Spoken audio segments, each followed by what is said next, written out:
Hello friends, Durba blogs with ফুডে তোমাদের সবাইকে স্বাগত। অনেক দিন পরে একটি বড় ভিডিও নিয়ে চলে এসেছি। দেখো ফ্রেন্ডস, একটি মাছ কিনেছি, মানে রুই মাছ, 1.5 কেজি সাইজের মাছটি ভেতরে মানে ডিম ভর্তি, ঠিক আছে। ডিমওয়ালাই মাছটা নিয়েছি, মানে ডিম যাতে থাকে। তো মাছটা নিয়ে আর কাটতে বসেছি। দোকানদারকে বলে দিলাম যে একটু ভালো করে কেটে দিন, তো মানে দিল না, ঠিক আছে। পাড়াতেই এসেছিলো, সেখান থেকেই নেওয়া। এবার মায়ের একটু কাজ ছিল বলে আমিই কাটছি। মা বলে তুই একটু কেটে দে, আর আমি তো সেরকমভাবে মাছ কাটতে পারি না, মানে বেঁকে বুকে সব মানে যাচ্ছে, বা মাছটা ধরতেই পারছি না ঠিকঠাক মতো। তবুও চেষ্টা করলাম। আর এটা রুই মাছ। আমরা এমনি বাঙালিরা মাছ খেতে ভীষণ ভালোবাসি, আর মাছের মধ্যে ডিম থাকলে তো আরও ভালোবাসি, ঠিক আছে। মাছেরও একটা পদ হয়, মাছ দিয়েও নানান রকমের পদ হয়, এবং আবার ডিমেরও কোনো পদ হয়, ঠিক আছে। তো যাই হোক, মাছটা এই যে মানে খালি ধরছি, মানে হুড়কি হুড়কি চলে যাচ্ছে, ঠিক আছে। বা বাঁ দিক থেকে কাটবো না ডান দিক থেকে কাটবো ঠিক বুঝতেই পারছিলাম না, তো সেই জন্যই এরকম হচ্ছিলো। তো তারপরে মোটামুটি কাটলাম সেইভাবে ভালো করে। তো আর সেই যারা মাছ বিক্রি করে ফ্রেন্ডস, তাদের দেখবে মানে এত সুন্দর করে কাটে, কি মানে ভীষণ ভালো করে, আর কি তাড়াতাড়ি করে কাটে। ওদের ওটা প্র্যাকটিস হয়ে গেছে, ঠিক আছে। যে কোনো সব কিছুই অধ্যাবসায়ের ব্যাপার। ওদের ওটা প্রতিদিন নিয়মিত মানে করে ওটা ওদের একদম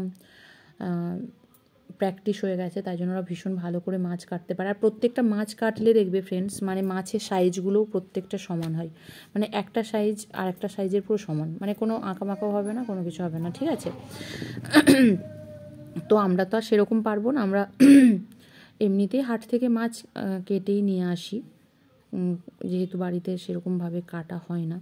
এবার পাড়াতে এলে গোটা মাছ যেহেতু, আর তিনি এতটা কেটে দিল না, বললো তোমরা কেটে নেবে।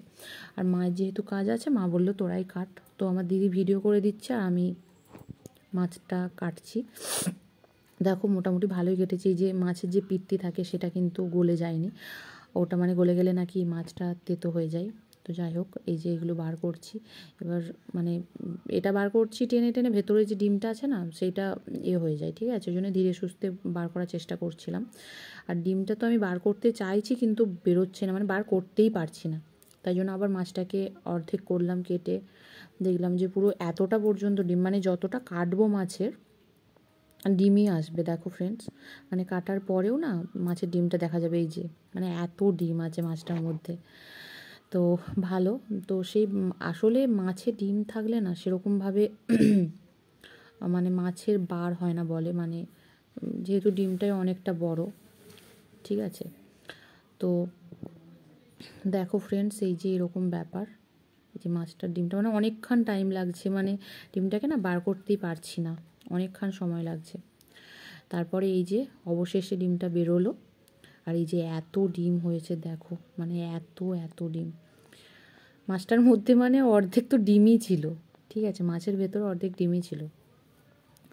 তারপরে এবারে লেজাটা কাটছি, তাও মানে একটা ছোট হয়ে যাচ্ছে, একটা বড় হয়ে যাচ্ছে, মানে সাইজ শুটিং সেই ঠিকভাবে করতে পারছি না। তো মোটামুটি চেষ্টা করেছি যাতে ভালো করে করার, মাছটা যাতে ভালো করে কাটতে পারি।